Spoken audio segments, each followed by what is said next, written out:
Welcome back again, my real true believers. This is your host, L.A. Hale, and I am coming again with something, I guess, related to Black History Month.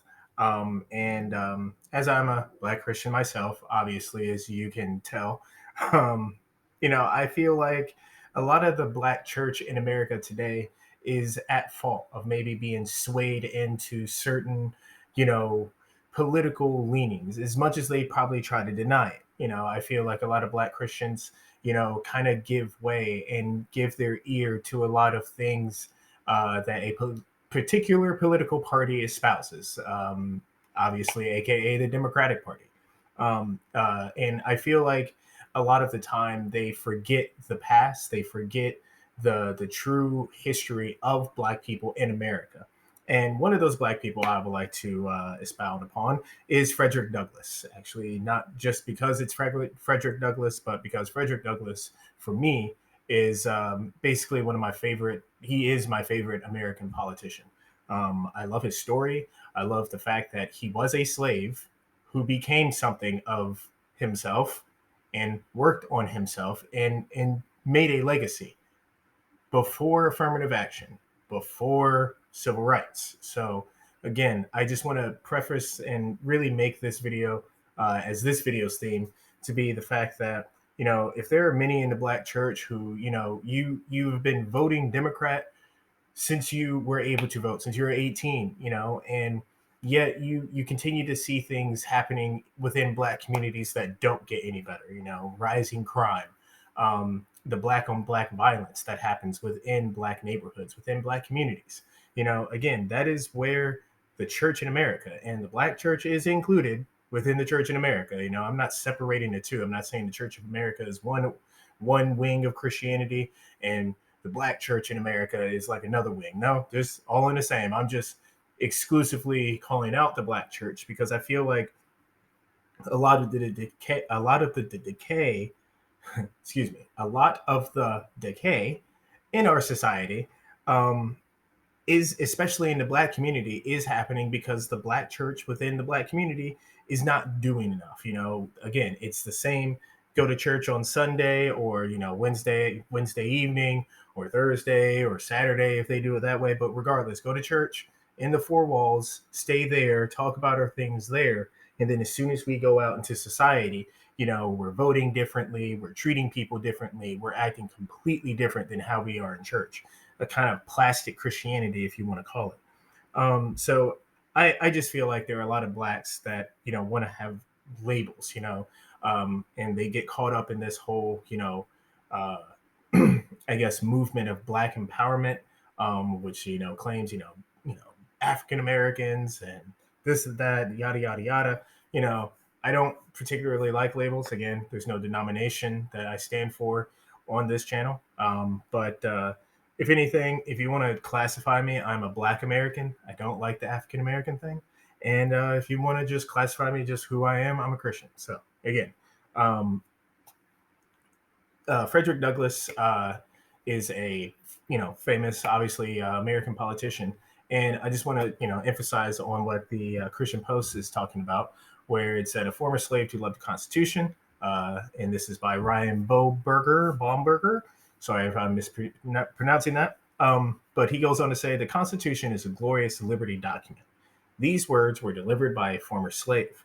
The all caps emphasis was his.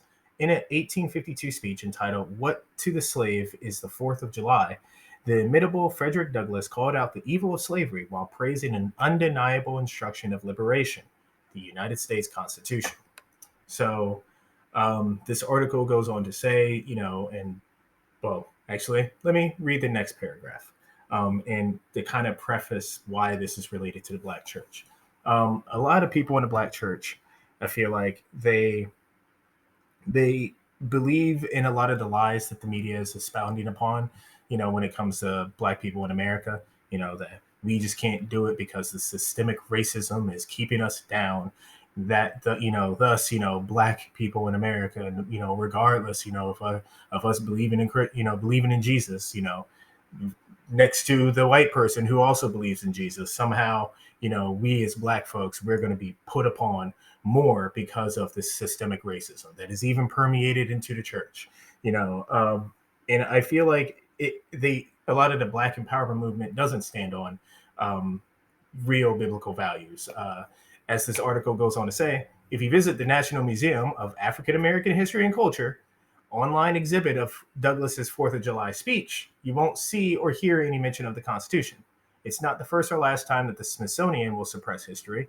Remember, the same National Museum of African American History and Culture, they push the white privilege rhetoric in the infamous but removed Whiteness and White Culture infographic that proclaimed having a hard work ethic, intact married family, and or using objecting rational thinking were all signs of white, or white, as Ben Shapiro likes to say.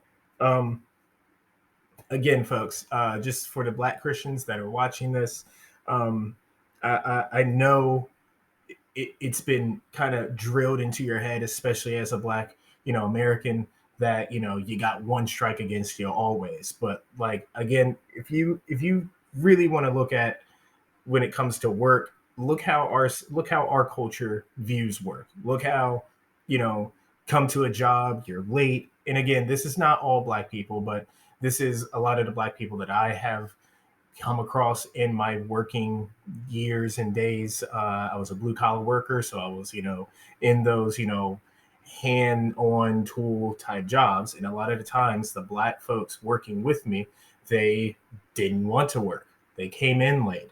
When they did come in, they didn't really do much, unless they wanted to. And then even when they did want to, they stopped. They took breaks when they wanted, came off break when they wanted, the perpetual stereotypes of Black folks, where it's just like you can just pretty much do what we want and there should be no consequences.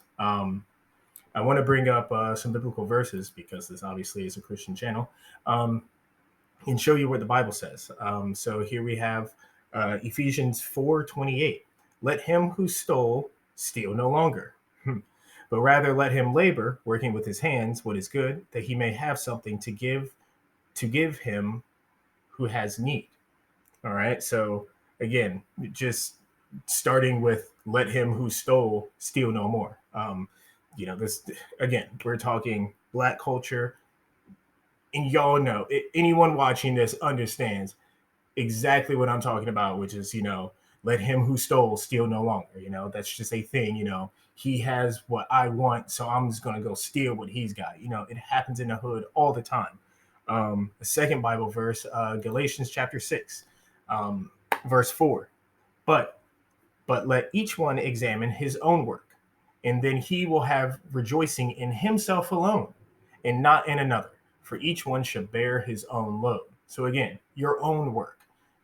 What this National Museum of African American Histories and Culture is saying is like having hard work ethic is somehow signs of whiteness and racism in America. When in actuality, having a hard work ethic is something that is biblical. And if you, as a Black Christian, a Black American, are going to church, you know this, and yet you're over here supporting Ibram X. Kendi or people like who love the National Museum of African American Histories and Culture, who expound upon it and want to raise that up. Again, it is right here in the Bible. And then let's go to the. I got to put my phone on silent. Here we can go to Proverbs 12. Proverbs 12, verse 11, where it says, he who tills his land will be satisfied with bread, but he who follows I am messing up on words. He who follows frivolity is devoid of understanding. So again, just I'm not saying that all Black folks do this, but there is a thing in our culture, it seems, in Black culture in America, where it's like, we want things handed to us. We want government assistance. We as Black folks, we should want more to own our own businesses, have what we had in the past, especially in the 20s, where you have over, I believe, in Detroit, or back in the day in Detroit's history, where it was a booming town. You had a lot of blacks living in that city, and you know, maintaining the city. It was a good place. Um, and the last Bible verse I want to show is Proverbs 13. Um, and it says, "The soul of a lazy man desires and has nothing, but the soul of the diligent shall be made rich." So again, good hard work ethic is not just a white thing. That is a biblical thing.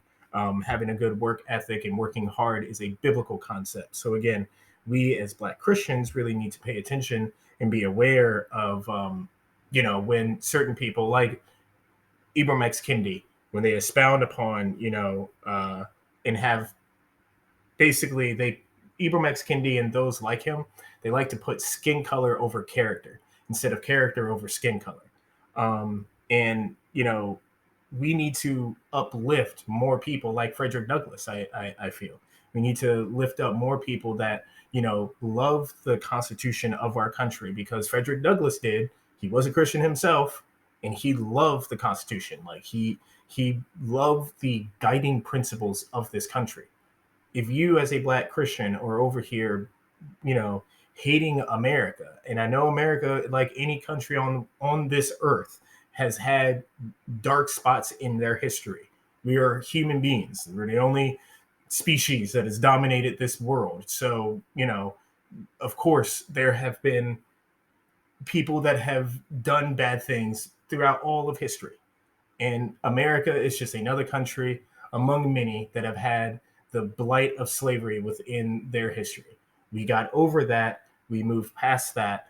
Now we have a country to where you can have a half Black, a mixed race president for 2 terms. So again, for all these, Blacks out here, espousing that there's still systemic racism going on, again, you need to ask yourself, is it really just because our skin color? Or is it because maybe, especially in the Black community, the Black church has not been pushing hard upon biblical principles like Proverbs 13 here, Proverbs 13 in front of you, people like Ibram X. Kendi, they're more willing and more wanting to divide than to really bring together. And again, I'm guaranteed there have been many Black pastors and many Black, people in the church that have heard of Ibram X. Kendi and think that he's doing such a good thing. Again, I made a video, talking about BLM as well. We as Black Christians, we as real true believers, we need to kind of take the blinders off our eyes and wake up and see, for one, history has shown us that you can be a slave and you can still make a legacy. You can still do something. You don't have to be the Colin Kaepernick. You don't have to be the Ibram X. Kendi that uses race over character to divide America. Put character over race, put character over skin color. Black people doesn't. It's just you're white people, Asian, Hispanic. It doesn't matter. Love all people. It doesn't matter on your skin color. And it's like what Malcolm X said: the content of your character, not the color of your skin. So again, this is just a video, just talking about something I saw, and it was a article that kind of stood out to me, talking about Fredrick Douglass. So again, I just wanted to make a video on that one. Hopefully to have some more videos coming out for y'all today. But again, thank you for clicking on this video. Please give me a like, share, subscribe. Need some. But thank you for clicking on here, and I will see you again some other time.